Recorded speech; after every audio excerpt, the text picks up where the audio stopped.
पाटला देवी की 3 लड़की, एक श्री यशा, क्या नाम था, दूसरी सुमुखी, क्या नाम था, सुमुखी, और तीसरे नंबर पर थी यशोदा। कितनी बहन है? 3। श्री यशा के यहां भी संतान थी, सुमुखी के यहां भी संतान थी, पर संतान अगर नहीं थी तो यशोदा जी के यहां नहीं थी। यशोदा के यहां कोई औलाद नहीं थी, बड़ी दुखी। और जितना दुख यशोदा को नहीं था, उससे ज्यादा दुख पाटला देवी को था कि मेरी बेटी के घर औलाद नहीं है। आज भी जो नानी होती है ना, माँ होती है लड़की की, उसको लड़की की बड़ी चिंता रहती है, इसके यहाँ ऐसा नहीं है, इसके यहाँ ऐसा नहीं है। पाटला को बड़ी चिंता थी।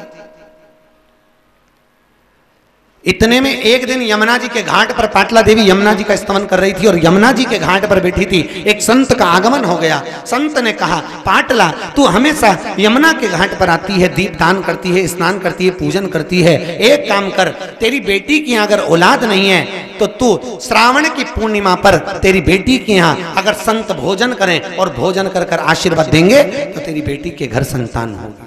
और वो ही हुआ। पाटला देवी ने खबर पहुंचा दी अपनी बेटी को कि तू श्रावणी पूर्णिमा के दिन संतों का भोजन करा। संतों का भोजन कराने का क्रम चालू हुआ। संतों के भोजन के लिए नंद बाबा ने, यशोदा जी ने खीर और मालपुआ बनवाया।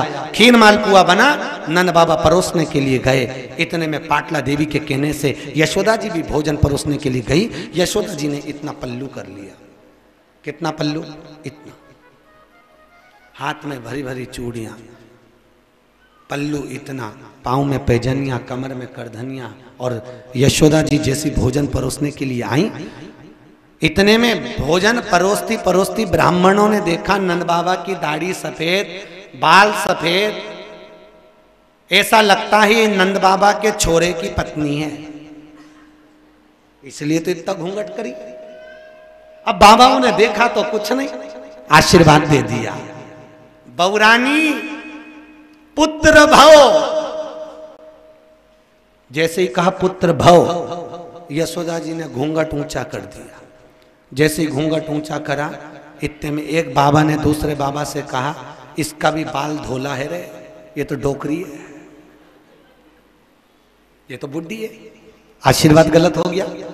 इतने में नंद बाबा ने कहा, बाबाओं तुमने मेरी पत्नी को पुत्र होने का आशीर्वाद दिया है, ये बताओ कि मैं 60 का और पत्नी 55 की, पुत्र कहां से आएगा?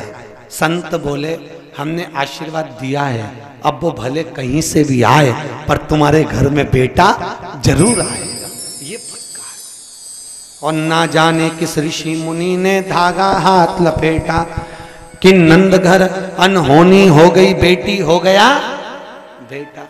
ये चमत्कार हो गया।